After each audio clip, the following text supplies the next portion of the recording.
বন্ধুরা, আজকে যে ঘটনাটা বলবো সেটা হলো আমার জীবনে ঘটে যাওয়া এক অভিশপ্ত রাত।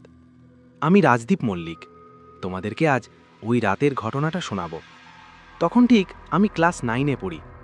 বাবার সাথে আমি আমাদের গ্রাম থেকে একটু দূরে নরঘাট নদীতে জাল দিতে গিয়েছিলাম।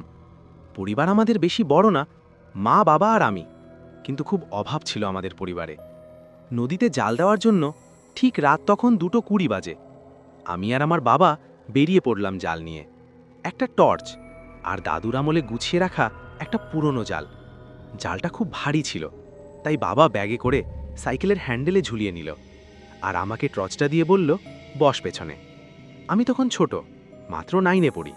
বাবার সাথে জাল দিতে যাচ্ছি এই ভেবে খুব খুশি হচ্ছিল আমার মনটা। কিন্তু আমরা জানি না আমাদের জন্য আজ এত বড় ভয়ঙ্কর বিপদ লুকিয়ে আছে। ঠিক আমাদের বাড়ি থেকে 3 কিলোমিটার সাইকেল চালিয়ে চলে এসেছি। আর কিছুটা গেলেই একটা ট্রেন লাইন পড়ে। ওইটা ক্রসিং করে আরও প্রায় 3 কিলোমিটার গেলেই নরঘাটের নদী পড়ে। কিন্তু ব্যাপারটা হলো, যখন আমরা ওই রেল ক্রসিংয়ের পাশে চলে এলাম, তখন একটা শীতল হাওয়ার অনুভূতি হচ্ছিল, আর যেন কেউ সাইকেলটা পেছন থেকে টেনে রাখছিল। বাবা মজা করে বলল, কিরে, তুই কি খুব মোটা হয়ে গেছিস? আমি তোকে নিয়ে যেতে পারছি না। আমিও বাবার কথায় হেসে উঠলাম। তারপর আমরা রেল ক্রসিংটা ঠিক পারবো এমন সময় একটা কালো বিড়াল আমাদের সাইকেলের ঠিক সামনে দিয়ে রাস্তা কাটল। আমরা গ্রাম বাংলার লোক, তাই বাবা চট করে সাইকেলের ব্রেকটা মারল। 1 মিনিট দাঁড়িয়ে আবার সাইকেল চালানো শুরু করলো বাবা। আজকের দিনটা কেমন জানি অন্যরকম লাগছিল। রাস্তায় কোনো লাইট নেই, চারিদিক অন্ধকার, আর চারদিকে শুধু ঝিঝি পোকার ডাক। দূরের বন থেকে শিয়ালও ডাকছিল খুব জোরে। আকাশে 2-1টা তারাও উঠেছে। ঠিক কিছুক্ষণ পরে আমরা চণ্ডীপুর চলে এলাম। এখান থেকে আর কিছুটা গেলেই নরঘাট। হঠাৎ একটা গাছের ডাল দেখি দুমড়ে মুচড়ে পড়ে গেল আমাদের সাইকেলের সামনে। আমার খুব ভয় করছিল। আমি সজোরে বাবাকে জড়িয়ে ধরলাম। বাবা হাসতে হাসতে বলল, বোকা, জীবনে সাহস দেখাতে হয়, ভয় পেলে চলবে। এই বলে বাবা নেমে গাছের ডালটাকে সরিয়ে দিল, দিয়ে আবার সাইকেল চালাতে শুরু করলো। আমিও বাবার কথা শুনতে শুনতে চলে এলাম নরঘাট। মেইন রাস্তা থেকে আমাদেরকে ভেতরের দিকে যেতে হবে। নদীর পাড় ধরে হেঁটে হেঁটে চললাম। পুরনো ইটার ভাটি থেকে মেশিনের শব্দ আসছিল। তারপর শেষমেশ আমরা এলাম নরঘাটের তেঁতুল গাছের সামনে। বাবা বলল, লোকমুখে শোনা, যখন নাকি নরঘাট ব্রিজ হয়েছিল, তখন নাকি একজন ব্রিজে কাজ করা শ্রমিক নদীতে পড়ে মারা যায়। তাকে পোড়ানো হয়েছিল এই তেঁতুল গাছের সামনেই। যাই হোক, আমি এই কথা শুনে একটু আতঙ্কিত ছিলাম। বাবা ব্যাগ থেকে জালটা বার করল। জালটা হাতে নিয়ে নদীর দিকে তাক করে মারল। প্রথমবারই কিছুই আসলো না, গাছের কয়েকটা ডাল আর প্লাস্টিকের পেপার।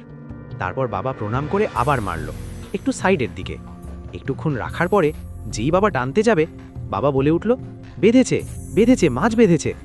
আমি বাবাকে বললাম, বাবা, মাছ কি আসবে এবারে?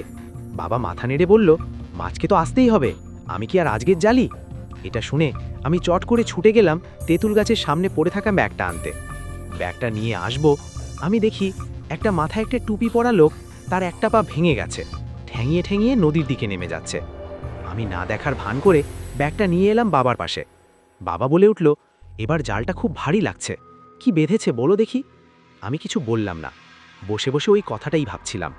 হঠাৎ দেখি বাবা নদীর দিকে নেমে যাচ্ছে। আমি বাবার হাত ধরে টানতে যাব, আমি যেন ওইখান থেকে উঠতে পারছি না। একটুক্ষণ পরে উঠলাম, তখন বাবা প্রায় 1 হাঁটু জলে নেমে গেছে। আমি বাবার হাতটা ধরলাম, বাবাকে টেনে উপরে উঠালাম। বাবা দীর্ঘ নিঃশ্বাস ছেড়ে বলল, বাপরে, এটা মাছ নাকি দৈত্য? জালটা তখন হালকা হয়েছে, বাবা টানতে লাগলো। আমি আবার সেই গাছের গোড়ায় গিয়ে বসলাম। হঠাৎ নাকে আমার আষ্টে গন্ধ এলো, কি সে বিকট গন্ধ। বাবা বলল, ব্যাগটা নিয়ে আয়। আমি ব্যাগটা হাতে নিলাম, আর ব্যাগটা হালকা লাগলো। আমি ব্যাগ খুলে দেখি ব্যাগে মাছ নেই। এটা দেখে আমার খুব ভয় করছিল, আগের মাছগুলো কোথায় গেল? বাবার কাছে গিয়ে বললাম, বাবা, ব্যাগে মাছ নেই। বাবার মুখটা কেমন যেন চিন্তিত চিন্তিত লাগলো। আমাকে কিছু বলল না। আমিও চুপ করে বাবার পাশে দাঁড়ালাম। বাবা জালটা টেনে উপরে তুলবে, আর দেখে জলে একটা কালো পচা মাংসের দেহ উঠে এসেছে। বাবা ইতস্তত হয়ে জালটা ছেড়ে বলল, চল চল এখান থেকে। আমি আর আমার বাবা চললাম। সাইকেলটা নেব, আর দেখি আমাদের সাইকেল নেই। বাবা বলল, বাবু, ছোট ছোট। আমি আর বাবা আগে পেছনে না দেখে শরীরে যত বল আছে তা প্রয়োগ করে ছুটতে লাগলাম। আর আমাদের পেছন দিকে ওই জালটাও ছুটে আসছিল। কি তার বিকট গলা! হাসছিল আমাদের ছুটতে দেখে, বলছিল চাপা গলায়, কতটা ছুটবি তোরা আজ? আমি ছুটতে ছুটতে একটা গাছের গোড়ায় হুচুট খেয়ে পড়লাম উল্টে। লেগেছিল খুব কোমরে। বাবা আমাকে চটপট তুলল দিয়ে আমার হাত ধরে ছুটতে বলল। আমি হালকা হালকা ঠেঙিয়ে ছুটতে লাগলাম। তারপর দেখি বাবার পায়ে ওই জলের দড়িটা পেঁচাতে লাগলো। তখন মেন রাস্তার কিছুটা বাবা তার শরীরে যতটা বল আছে তা লাগিয়ে ছুটতে লাগলো। তারপর দুজনেই পড়লাম। ভেবেছিলাম আজ আমাদের বাঁচাতে স্বয়ং ভগবানও পারবে না। তখন বাবা দেখি বলে উঠল, কৃষ্ণায়া বাসুদেবায়া হরয়ে পরমাত্মানে প্রণত ক্লেশনাশায় গোবিন্দায় নমো নমো।